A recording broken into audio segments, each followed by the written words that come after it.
والصلاة والسلام على سید الانبیاء والمرسلین وعلى آلہ واصحابہ اجمعین، اما بعد۔ اعوذ باللہ من الشیطان الرجیم، بسم اللہ الرحمن الرحیم۔ لقد کان لکم فی رسول اللہ اسوۃ حسنہ، صدق اللہ مولانا العظیم۔ درود پاک باواز السلام علیکم یا رسول اللہ وعلی آلہ وصحبہ وسلم۔ باب گرامی، قرآن عزیز میں اللہ رب العزت نے ارشاد فرمایا کہ تمہارے لیے رسول اللہ کی زندگی بہترین نمونہ ہے۔ رسول پاک کا جو اسوہ ہے، اسوہ حسنہ ہے، اس حسنہ کا لفظ اخلاق حسنہ کے لیے بھی استعمال ہوتا ہے۔ حسن اخلاق، اسوہ حسنہ،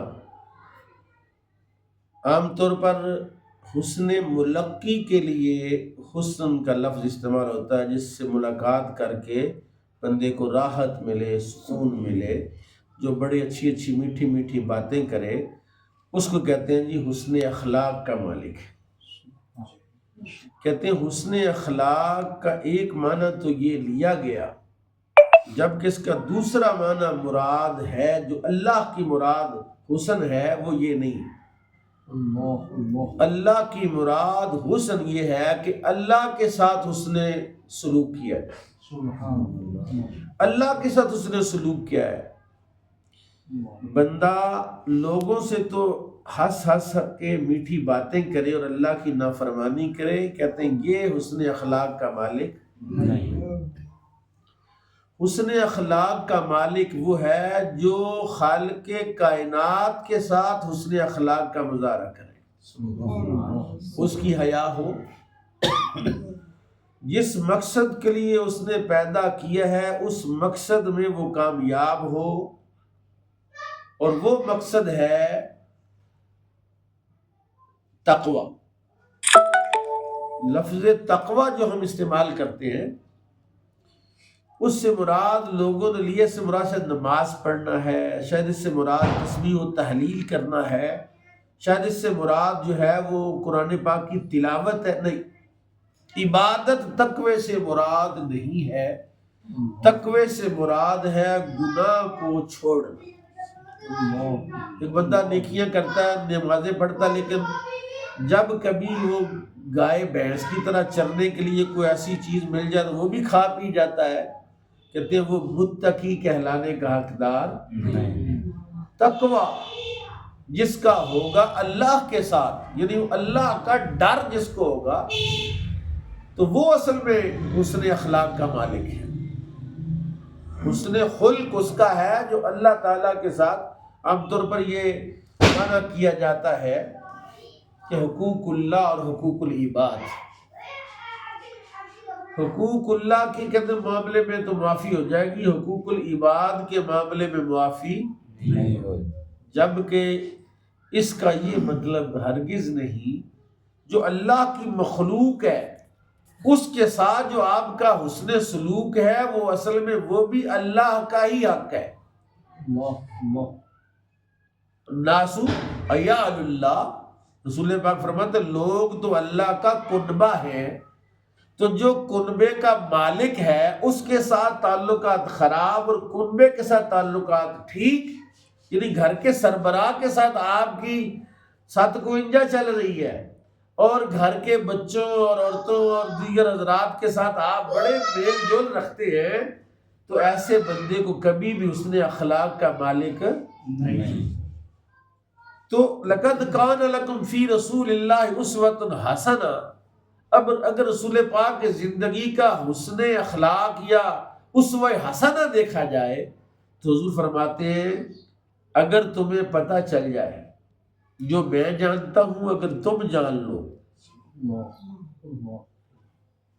لَبَقَيْتُمْ كَثِيرًا لَضَحِكْتُمْ قَلِيلًا، تمہارا ہنسنا کم ہو جائے، تمہارا رونا زیادہ ہو جائے،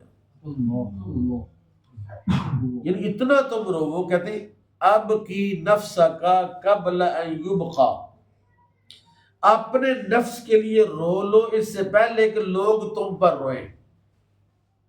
لوگ کیوں روتے ہیں؟ کہتے ہیں یبکی ولدا وزوجتا وصدیقہ وخادمہ کا، یعنی یہ چار لوگ اس لیے روتے ہیں کہ آپ کی وجہ سے جو سہولتیں ان کو میسر تھی، بیٹے کو باپ کی وجہ سے جو سہولت تھی، بیوی کو شوہر کی وجہ سے جو سہولت تھی، دوست کو دوست کی وجہ سے جو فوائد تھے، خادم کو جو آقا کی وجہ سے نفع تھا، نوکری لگی ہوئی تھی، کام چل رہا تھا، وہ تو ان سہولتوں کو روتا ہے، آپ کو تو روتا ہی کوئی نہیں ہے۔ اس سے پہلے کہ وہ آپ پر روئیں، آپ اپنے آپ پر رو لو۔ حضرت عمر بن عبدالعزیز کی اہلیہ کا نام ہے فاطمہ۔ ایک دن حضرت عمر بن عبدالعزیز تشریف لائے گھر میں، تو آپ رونے لگے۔ اب رونے والے کا جو تاثیر ہے، اس کا جو اثر ہے، وہ دوسروں پر ظاہر ہوتا ہے۔ اگر آپ کی موجودگی کا احساس آپ کے ساتھ بیٹھنے والوں کو نہیں ہے تو آپ کوئی شے نہیں ہے۔ آپ کا فائدہ تب ہے کہ آپ کے پاس بیٹھنے والوں پر آپ کی تاثیر ہو۔ حضرت فاطمہ بھی رونے لگی، بیٹیاں بھی رونے لگی، بیٹے بھی رونے لگے۔ تو جب بہت زیادہ رونا ہو گیا تو فاطمہ نے پوچھا کہ بِأَبِي أَنْتَ یا امیر المومنین، میرے ماں باپ آپ پر قربان، امیر روتے کیوں ہیں؟ کہتا میں روتا ہوں اس لیے کہ جس دن اللہ کے سامنے مخلوق دو حصوں میں بٹ جائے گی، جنتی جنت میں چلے جائیں گے، دوزخی تو مجھے اس ماحول اور اس کیفیت پر رونا آتا ہے کہ میں کدھر ہوگا۔ میرا کوئی عمل تو ایسا ہے نہیں کہ جو میں جنت کی طرف جاؤں، مجھے تو اس کا ڈر اور خوف ہے کہ جب اصحاب سعیر اور اصحاب جنہ الگ الگ ہوں گے تو میں کدھر ہوگا۔ ابھی اتنی بات کی تھی تو بے ہوش ہو کے گر گئے۔ تو رونا جو ہے یہ بھی رسول پاک کے اخلاق حسنہ یا اسوہ حسنہ ہے۔ اب نبی پاک صلی اللہ علیہ وسلم کی سنت پر عمل کرتے، یعنی ہاتھ دھو کر کھانا کھاتے، سنت ہے۔ جیسے دسترخوان ہے تو ہمیں چاہیے کہ ہم رسول اللہ کی سنتوں کو زندہ کریں۔ جب بھی کسی کو کھانا کھلائیں پہلے ہاتھ دھلائیں ان کے، کیونکہ میزبان کو دو چیزوں کا ثواب ملتا ہے، ایک بسم اللہ شریف یاد کرانے کا اور ایک ہاتھ دلانے کا۔ باقی لنگر تو سارے اپنا نصیب ہی کھاتے ہیں، وہ آپ نہیں کھلائیں گے تو ان کو کوئی اور کھلا دے گا، کہیں اور سے کھا لیں گے، وہ تو مور لگی ہوئی ہے دانے پر، دانے دانے پر، وہ تو کھا ہی لینا۔ جناب آپ کو پر لازم ہے آپ رسول اللہ کی سنتوں کو زندہ کریں نا، کہ آپ کھانا کھلاتے ہوئے ہاتھ دلائیں سب کے۔ ہاتھ دلانے کا کیا فائدہ ہوگا؟ کہتے یہ رسول اللہ کا دین زندہ ہوگا، حضور کی سنت زندہ ہوگی، اور یہ ہے آپ کی ذمہ داری اور آپ کے ذمہ اخلاق ہے۔ مثلا میں یہ کہہ رہا ہوں کہ کھانا کھانے سے پہلے ہاتھ دھونا، بسم اللہ پڑھنا، مسواک کرنا، جی، اور باقی میٹھے میٹھے سنتیں نبی پاک صلی اللہ تعالی علیہ وسلم کی یہ بھی سنت ہے۔ اور حضور صحابہ کو حضرت عائشہ صدیقہ رضی اللہ تعالیٰ نے کہتی ہے اگر حضور گھر میں آتے اور آپ روتے، کوئی نہیں رو رہا ہوتا تو آپ جیسے رونے جیسا منہ ہی بنا لو، فَإِلَّمْ تَبْكُوا فَتَبَاكُوا، اگر رونا نہیں آتا تو رونے جیسا منہ ہی بنا لو، کیونکہ رونے والے پر جو اللہ کا کرم ہوتا ہے وہ رونے جیسا منہ بنانے پر بھی اللہ اس پر کرم فرماتا ہے۔ اب رونے کا فائدہ کیا ہے؟ یہ کائنات امام الانبیاء صلی اللہ علیہ وسلم فرماتے ہیں اللہ جب کسی بندے پر مہربان ہوتا ہے اسے آنکھوں کی نمی عطا فرماتا ہے اور دل کی طہارت۔ ابھی آپ وضو کی، آپ نے نماز پڑھی تو وضو کرنے سے بندہ پاک ہو جاتا ہے۔ طہارت حکمی ایک ہے، طہارت حقیقی ایک ہے، طہارت حکمی۔ مثلا بغیر وضو کے قرآن شریف کو ہاتھ لگانا جائز نہیں۔ کیوں نہیں جائز ہے؟ ہاتھ تو گندا نہیں، اسی ہاتھ سے کھاتے پیتے، تو وضو نہیں ہے تو آپ قرآن شریف کو ہاتھ نہیں لگا سکتے۔ اس بات نے ہمیں بتایا کہ تم ابھی پاک نہیں ہوئے، تمہیں طہارت حکمی حاصل کرنی پڑے گی. جو نجاست حکمی ہے اس سے تم تب نکلو گے جب تم یہ 4 اعضاء کے ساتھ اپنا عمل کر لو گے. منہ دھو لو گے, ہاتھ دھو لو گے, سر کا مسح کر لو گے, پاؤں دھو لو گے. اب تم کیا ہو جاؤ گے؟ حکمن پاک ہو جاؤ گے. حکمن پاک ہو جاؤ گے. اب تم نماز بھی پڑھ سکتے ہو جو پہلے نہیں پڑھ سکتے تھے. اب تم طواف بھی کر سکتے ہو, اب پہلے نہیں کر سکتے تھے. اب تم قرآن شریف کو ہاتھ بھی لگا سکتے ہو, پہلے نہیں لگا سکتے تھے. لیکن وہ طہارت حقیقی کیسے حاصل ہوتی ہے؟ کہتے ہیں وہ طہارت حقیقی رونے سے ہی حاصل ہوتی ہے, جس سے آنکھیں بھی پاک ہوتی ہیں, جس سے دماغ کی سوچیں بھی پاک ہوتی ہیں, جس سے دل بھی پاک ہوتا ہے. وہ ہے اللہ کے لیے رونا.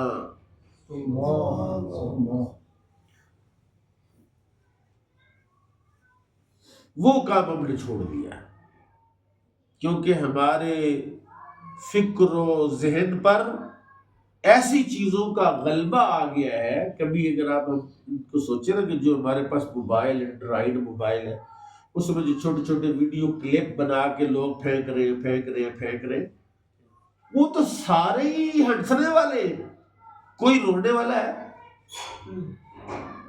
کل ایک بچے نے دکھایا کہ ایک گنے والی ٹرالی جا رہی تھی, اس کے نیچے بندہ آ گیا, اس کا یہ نیچے والا دھڑ اس کے ٹائروں کے نیچے تھا, اور وہ ایسے نا ہاتھ رکھ کے تو بیٹھا ہوا تھا, ابھی زندہ تھا, کہ ٹرالی کے دونوں ٹائر, اس کے نیچے والا دھڑ وہ پچک گئے تھے. اس کو دیکھ کر نا ایک عجیب سی ایک کیفیت جو ہے بتائی کہ یار کس قدر یہ انسان ہے, ہماری طرح کا بندہ ہے, زندگی جو ہے وہ موت کی حفاظت میں ہے. جی یہ جو کیفیت پیدا ہوئی نا, یہ کیفیت جب تیری قرآن سن کے پیدا ہو جائے, جب تیری یہ کیفیت رسول اللہ کا فرمان سن کے پیدا ہو جائے, جب یہ تیری طبیعت حضور کی نعت سن کے پیدا ہو, تو پھر ہم کہیں گے تیرے اندر کوئی طہارت حقیقی کا کچھ حصہ تو آ گیا. نہیں تو منہ تو عورتیں ہماری میک اپ کر کے کس طرح کی بڑھ جاتی, ڈینڈ ہوتی ہے, تو آپ اس کو بیوٹی پارلر بھیجیں تو ایسی لگتی ہے جیسے حور بڑھ گیا. یہ وہ کبھی غلطی سے منہ دھو ہی لے تو بندہ ڈر جاتا کہ یہ بی بی کون تھی وہ جو میں نے پہلے دیکھی تھی. تو ہم بھی آج کل ان بہروپیوں کی شکل اختیار کر رہے ہیں. ابھی کوئی مجلس ایسی میسر ہی نہیں آ رہی کہ کوئی ایسا بندہ ملے جس کے پاس چند گھڑیاں بندہ بیٹھے تو کوئی طہارت حقیقی ہمیں حاصل ہو جائے.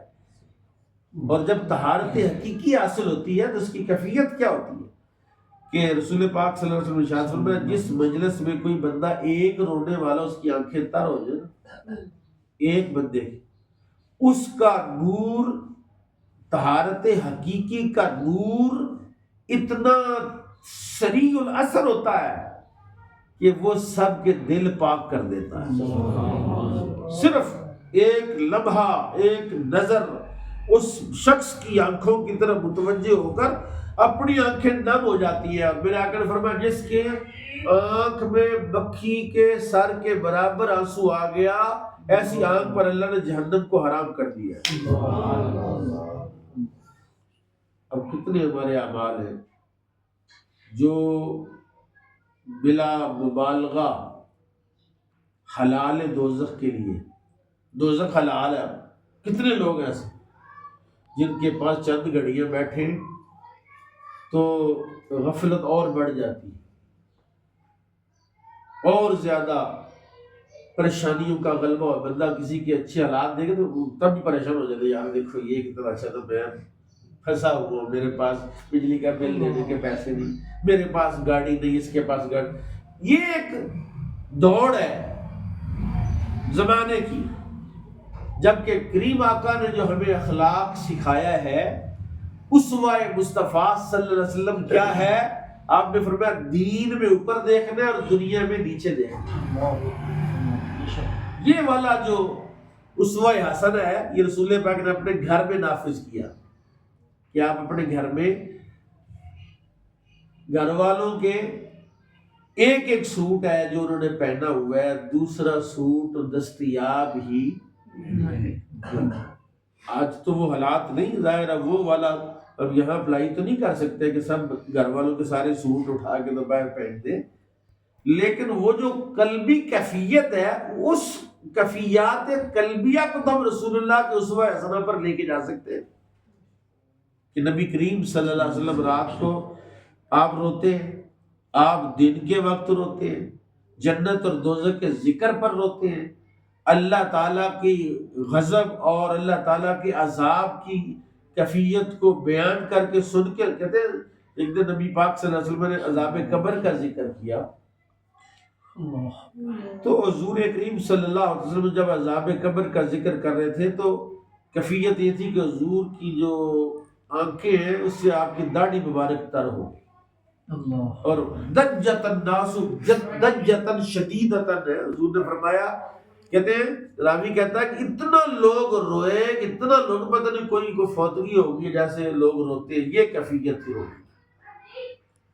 تو آج جو نمازیں نہیں ہماری ہو رہی، آج جو ہماری قلبی کیفیت ہے کہ مسجد سے 2 قدم باہر نکلتے ہیں تو مسجد والی کیفیت ایسے ختم ہوتی ہے، کسی بندے کے پاس آپ بیٹھے نا کسی اللہ والے کے پاس تو وہ بڑی تحسین کرے، بڑی محنت کر کے آپ کی کوئی کیفیت بنائے تو ابھی آپ 2 قدم اس مجلس سے باہر نکلتے ہیں تو سب ہوا ہو جاتی، وہ کیفیت ہی نہیں رہتی کہ اور مناظر ہیں۔ اب مجھے بتائیے کہ جو بندہ ان مناظر سے یکدم جیسے موبائل کی بیٹری ڈیڈ ہو جائے تو وہ بند نہیں ہو جاتا، اس طرح جس بندے کی روح نکل جائے بیٹری ڈیڈ ہوگی نا، اس کے لیے یہ مناظر کیا معنی رکھتے ہیں، اس کے لیے یہ ساری چیزیں کیا معنی رکھتی ہیں۔ تو آج صبح میں نے درس کیا اس والے اب کی نفس، اب کی علی نفسی کا قبل ان یبقى علیکا،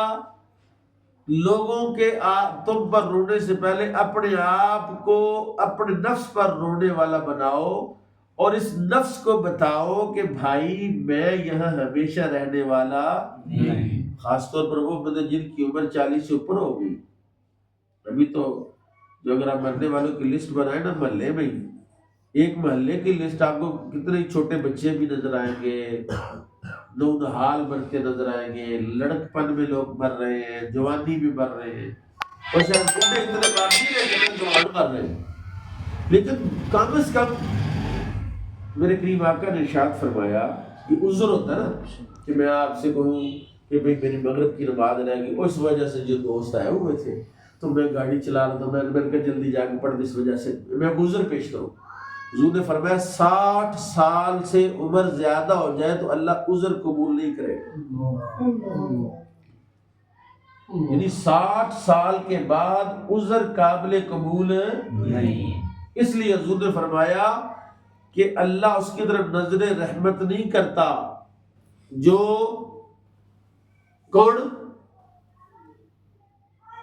بڑھاپے میں بدکاری کرنے والا، جس کی ذہنی کیفیت 40 50 60 سال کے بعد گندگی کا گٹر ہے، ابھی بھی اس کی خواہشات اور اس کی جو جسمانی قوات اس کی کمزور ہو گئے، لیکن اس کا ذہن سارا کا سارا جو ہے وہ ابھی تک ویسا کا ویسا ہی ہے۔ اور اصل بات یہ ہے کہ ہم ذہنی کیفیت میں بالکل بچے ہو، بوڑھے بھی بوڑھے ہونا۔ وہ میرا ایک دوست اقبال بٹ، چٹی داڑھی بڈھا، کہتا ایسے سارے بڈھے بیٹھے سی، میں کہا بٹ کو خدا آدھا خوف کر، تسی بڈھے ہو، ایسے سارے بڈھے بیٹھے سی، ایسے سارے بڈھے کٹھے ہوئے میاں فلانا فلانا، میں کہا سبحان اللہ۔ اب اگر آپ بڈھے ہیں تو پھر بڈھا کون ہے؟ تو وہ جو بڈھے ہیں ان کا کیا کرنا ہے؟ اس لیے یہ ساری کیفیات اس لیے کہ ہم مرنے کے لیے تیار نہیں، ہر بندہ سامان 100 برس کا، تو وہ اس کیفیت میں ہم باقاعدہ آ چکے ہیں، اور یہ بڑی خطرناک بات ہے۔ یہ جو رسول پاک نے فرمایا نا میری امت پر وہن آ جائے گا، اور جب وہن آ جائے گا تو کافر مسلمانوں کو اس طرح کاٹے جیسے گاجر مولی کاٹی جاتی ہے۔ رسول اللہ ہم کم ہوں گے؟ فرمایا نہیں، تم تو ان سے کئی گنا زیادہ ہوگے، لیکن تم میں وہن آ جائے گا۔ رسول اللہ وہن کیا ہوتا ہے؟ فرمایا موت پر زندگی کو ترجیح دینا، موت پر زندگی کو ترجیح دینا۔